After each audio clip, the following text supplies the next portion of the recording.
Breaking news చూసిన మనం మీర్చౌక్ అగ్ని ప్రమాదంపై ప్రధాని మోదీ దిగ్భ్రాంతి వ్యక్తం చేశారు. మృతుల కుటుంబాలకు ప్రధాని ప్రగాఢ సంతాపం తెలియజేశారు. మృతుల కుటుంబాలకు కేంద్రం తరపున ఎక్స్గ్రేషియా కూడా ప్రకటించారు. కుటుంబానికి 2 లక్షల చొప్పున పరిహారం అందిస్తున్నట్టు తెలిపారు.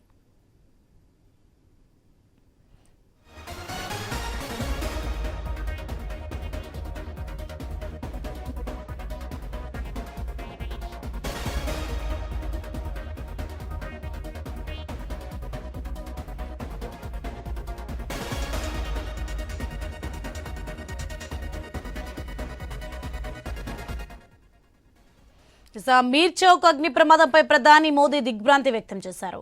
మృతుల కుటుంబాలకు ప్రధాని ప్రగాఢ సంతాపం తెలియజేశారు. మృతుల కుటుంబాలకు కేంద్రం తరపున ఎక్స్గ్రేషియా ప్రకటించారు. కుటుంబానికి 2 లక్షల రూపాయల చొప్పున పరిహారం అందిస్తున్నట్టు తెలిపారు.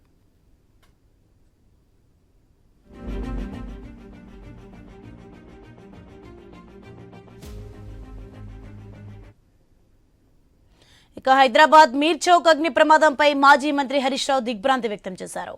క్షతగాత్రులకు మెరుగైన చికిత్స అందించాలని ప్రభుత్వాన్ని కోరుతున్నామన్నారు. రాష్ట్రంలో ముఖ్యంగా హైదరాబాద్ నగరంలో వరుస అగ్ని ప్రమాదాలు జరుగుతున్నప్పటికీ ప్రభుత్వం ముందస్తు చర్యలు తీసుకోవడంలో దారుణంగా విఫలమవుతుందన్నారు. వేసవి కాలంలో అగ్ని ప్రమాదాల నివారణకు ముందస్తు వ్యూహం అనుసరించకపోవడం ముమ్మాటికి ప్రభుత్వ నిర్లక్ష్యమే అని ఆరోపించారు.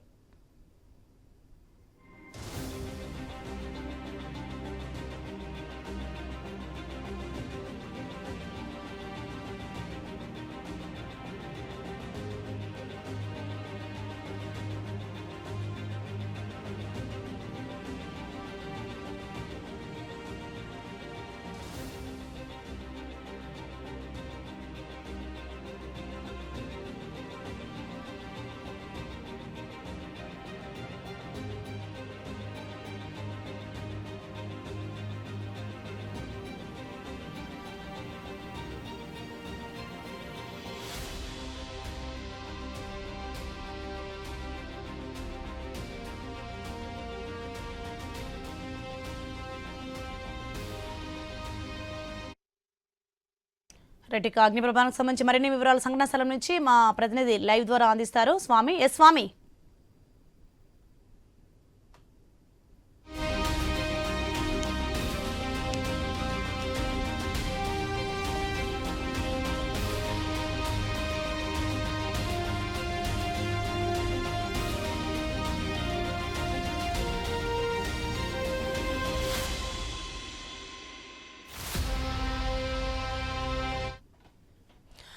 హైదరాబాద్ మీర్చౌక్ లో చోటు చేసుకున్న అగ్ని ప్రమాదంలో మృతుల సంఖ్య 17కు చేరింది.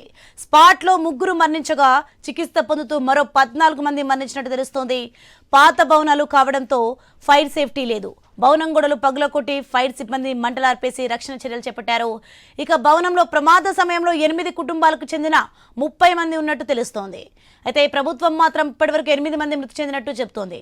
రేటికి ఇదే అంశానికి సంబంధించి మరింత సమాచారం సంఘటనా స్థలం నుంచి మా ప్రతినిధి స్వామి లైవ్ ద్వారా అందిస్తారు. స్వామి, ప్రస్తుత పరిస్థితి ఎలా ఉంది అక్కడ? శివాని, ప్రస్తుతం అయితే ఇక్కడ పూర్తిగా సహాయక చర్యలు పూర్తిగా ముగిశాయి. బిల్డింగ్ని మొత్తం పూర్తిగా సీజ్ చేశారు. ఉదయం 6 గంటల 10 నిమిషాల సమయంలో ఈ చార్మినార్ పక్కనే ఉన్నటువంటి చార్మినార్కు దాదాపుగా 100 అడుగుల దూరంలో ఉన్నటువంటి ఈ కుటుంబం సంబంధించి దాదాపు ఉదయం 6 గంటల 10 నిమిషాల సమయంలో ఈ ఫైర్ యాక్సిడెంట్ జరిగినట్టుగా కూడా గుర్తించారు. వెంటనే 8 నిమిషాల వ్యవధిలోనే ఒకవైపు ఫైర్ ఫైటర్స్ వచ్చారు. లోపల దాదాపుగా 8 కుటుంబాలకు సంబంధించిన 30 మందికి పైగా నివాసం ఉన్నట్టుగా తెలుస్తుంది. దీంతో ఇక్కడ వారందరూ కూడా ఒకవైపు ఏసీ కంప్రెసర్ పేలడంతో షార్ట్ సర్క్యూట్ స్ప్రెడ్ అయ్యి పెద్ద ఎత్తున కూడా మంటలు వచ్చి లోపల కూడా పెద్ద ఎత్తున కూడా స్మాగ్ ఫోమ్ అయి వారంతా కూడా లోపల చిక్కుపోయినట్టు తెలుస్తుంది. దాదాపు 17 మంది అపస్మారక స్థితిలోకి వెళ్ళడంతో కూడా వారందరినీ కూడా ఒకవైపు అక్కడికి తరలించారు. వారందరూ కూడా వివిధ ప్రాంతాల్లోకి వారందరూ కూడా తరలించారు. దీంతో ఇక్కడ జరుగుతున్నటువంటి విషయం సంబంధించి పోలీసులు అదేవిధంగా ఇటు ఇప్పటికే డీజీపీ స్పందించారు. పలువురు రాజకీయ నాయకులు ఇక్కడ కూడా వచ్చి జరిగినటువంటి విషయంలో వారంతా కూడా తెలుసుకొని వెళ్ళారు. ఇక్కడ ఒకవైపు ఫైర్ డీజీ నాగిరెడ్డి గారు మాట్లాడుతున్నారు.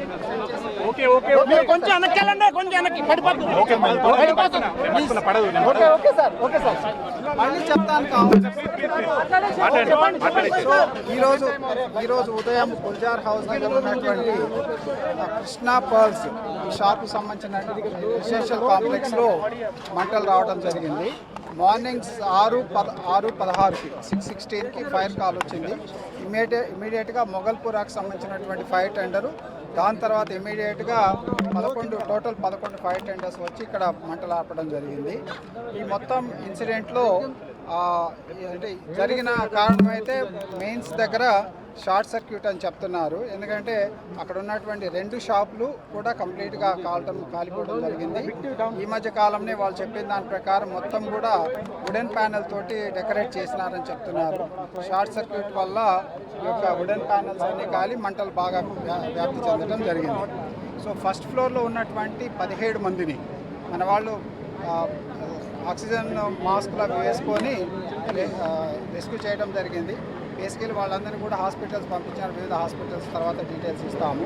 ఒక 4 మాత్రం పైనుంచి ల్యాడర్ మీదుగా కిందికి వచ్చారు. సో ఈ 17 మందిలో అందరూ చనిపోయినారని చెప్తున్నారు. అది పోలీస్ వారి తర్వాత కన్ఫర్మ్ చేస్తారు. ప్రధానంగా ఇన్సిడెంట్ జరగడానికి కారణము ఇక్కడ మెయిన్స్ దగ్గర షార్ట్ సర్క్యూట్. అక్కడ ఉన్నటువంటి వర్కర్స్ తోటి కూడా నేను మాట్లాడాను. అక్కడ రెగ్యులర్గా షార్ట్ సర్క్యూట్ అవుతుందని చెప్పడం జరిగింది. ఈ ఇంటి లోపల మాత్రం ఎటువంటి ఫైర్ ప్రికాషన్స్ సంబంధించినటువంటి ఏమీ కూడా తీసుకోలేదు. ఈ బిల్డింగ్ మాత్రం G+2 G+1 బయటికి కనిపిస్తుంది, బట్ G+2 లోపల ఉంటుంది. First floor and second floor complete residential area, ground ఫ్లోర్లో అన్ని షాప్స్ ఉన్నాయి.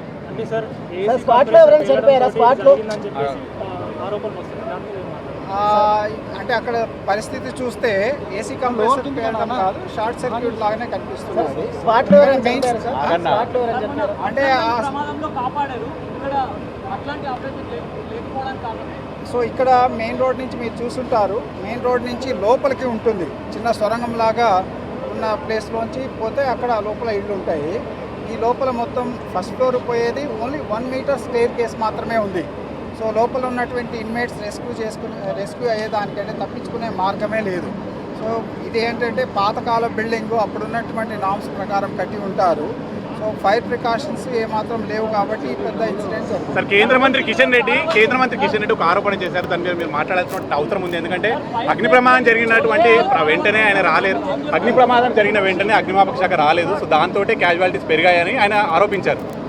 ఆ విధంగా ఆయన స్టేట్మెంట్ ఇవ్వడాన్ని మేము అది వాళ్ళ విఘ్నతకే వదిలేస్తాము. మేము మా ఫైర్ స్టేషన్ నుంచి ఏ విధంగా ఫైర్ ఇంజన్లు వెళ్ళింది అనేది ఆల్రెడీ మేము సర్క్యులర్ మీకు 6:16కి కాల్ వచ్చింది. 6:17కి మొగల్పుర ఫైర్ స్టేషన్ నుంచి ఫైర్ ఇంజన్ బయలుదేరింది. తర్వాత ఐ థింక్ 6:24 ఏదో మొత్తం లిస్ట్ అందరికి కూడా మా పిఆర్ఓ ద్వారా మొత్తం 11 ఫైర్ వెహికల్స్ని పంపించడం జరిగింది. దాదాపు 70 మంది ఫైర్మెన్, 70 మంది పైగా ఫైర్మెన్ ఇందులో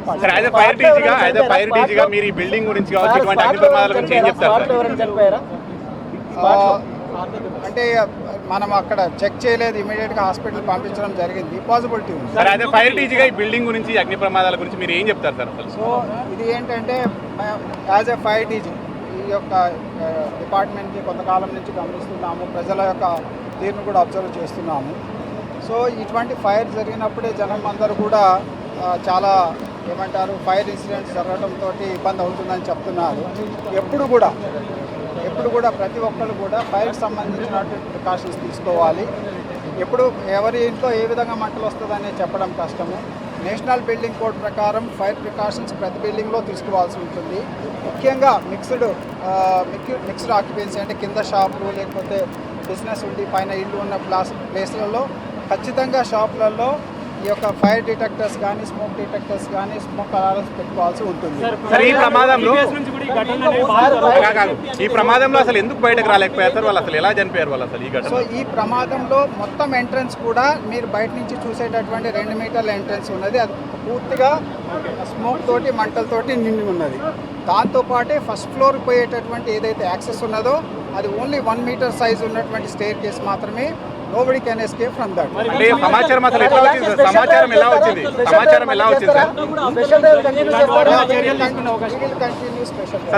ఎలా వచ్చింది సార్ అసలు ఇక్కడ ఫైర్ యాక్సిడెంట్ జరిగింది? 6:16కి టెలిఫోన్ కాల్ వచ్చింది. అంటే ఎవరు ఇన్సైడ్ వాళ్ళు చెప్పారా బయట వాళ్ళు? మనకి డీటెయిల్స్ లోపల అంటే మనకి వాళ్ళ రిలేటివ్స్ వాళ్ళు చెప్పే దాని ప్రకారం ఈ చనిపోయినటువంటి 17 మంది కాకుండా ఇంకొక 4 ఉన్నారని చెప్తున్నారు. ఆ 4 కూడా ఫస్ట్ ఫ్లోర్ సెకండ్ ఫ్లోర్లో ఉన్నారు. మరి బిల్డింగ్ యజమాని బతికే ఉన్నారా? బిల్డింగ్ యజమాని ఎవరు అసలు? అది పేరు అంతా పడుకునే ఉన్నారా? కంప్లీట్ మంటలు ఎప్పుడు ఆర్పేస్తున్నాం. అంటే పడుకొని ఉన్నారు సార్ ఆ సమయంలో అసలు ఏం చేస్తారు? అందరు కూడా పడుకొని ఉన్నారు. రిలేటివ్స్ చెప్పిన దాని ప్రకారం సమ్మర్ హాలిడేస్కి కొంతమంది పిల్లలు కూడా వచ్చి ఉంటున్నారు డిఫరెంట్ ప్లేసెస్. కింద కమర్షియల్ ఉండి పైన రెసిడెన్షియల్ ఉంటుంది. ఈ తరహా ప్రమాదాలు మృతుల సంఖ్య లాస్ట్ టైం అంబులెన్స్లో కూడా ఇదే తరహా 3 అంతస్తుల భవనం రెస్క్యూ చేసి అక్కడ కాపాడారు. ఈ కమర్షియల్గా ఉన్న వాటిపైన రెసిడెన్షియల్ వాటిపైన మీరు స్పెషల్ డ్రైవ్ ఏమైనా చేయబోతున్నారు? ఇది ఇటువంటి కమర్షియల్ రెస్క్యూ చేసి అక్కడ కాపాడారు. ఆల్మోస్ట్ నిజాం టైం నుంచి కూడా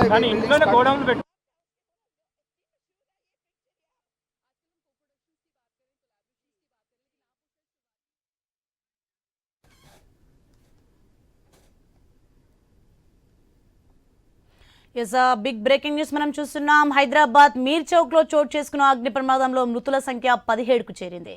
స్పాట్ లో 3 మరణించగా చికిత్స పొందుతూ మరో 14 మంది మరణించినట్టు తెలుస్తోంది. పాత భవనాలు కావడంతో ఫైర్ సేఫ్టీ లేదు. అందుకోసమే గత సంవత్సరం దాదాపు 8,000 పైగా మనం అవగాహన కార్యక్రమాలు నిర్వహించినాము. ఎప్పుడు కూడా మన డిపార్ట్మెంట్ ప్రతి కాలనీ ప్రతి ఏరియాకి పోయి కూడా అవగాహన కార్యక్రమాలు చేస్తాము. ఫైర్ డిపార్ట్మెంట్ దగ్గర అసలు ఎక్విప్మెంటే సరైనది లేదని కిషన్ రెడ్డి అన్నారు. ఫైర్ డిపార్ట్మెంట్ దగ్గర అసలు ఎక్విప్మెంటే లేదు. అది వాస్తవం కాదు. మనం ఈ హైదరాబాద్లో జరిగేటటువంటి ఏ ఫైర్ అయినా కానీ ఆర్పడానికి సరిపడే ఎక్విప్మెంట్ మన దగ్గర. పరిస్థితి ఉంది. సో మొత్తానికి ఫైర్ జరిగినటువంటి వెంటనే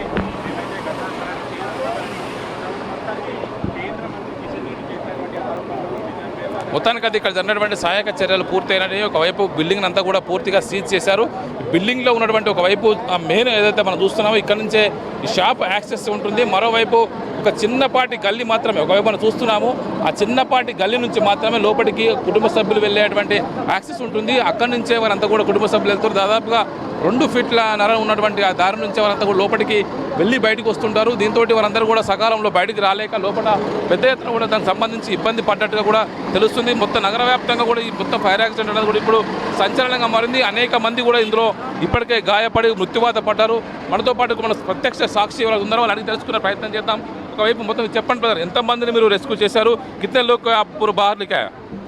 7 जनों को, 7 लोगों को ले लेके आया. नीचे भी 6 थे, वो मेरा दोस्त लोग निकाला पूरों को. और शायद तक अभी तो इन्फॉर्मेशन आया कि डेट हो गया या नहीं मालूम है. कितने बजे कब अंदर गए आप? 6:10 को एग्जैक्ट 8:40 को हम लोग बाहर निकाला. पूरे कितने बजे का फायर फाइटर्स आए इधर? 7:30 के करीब आए लोग.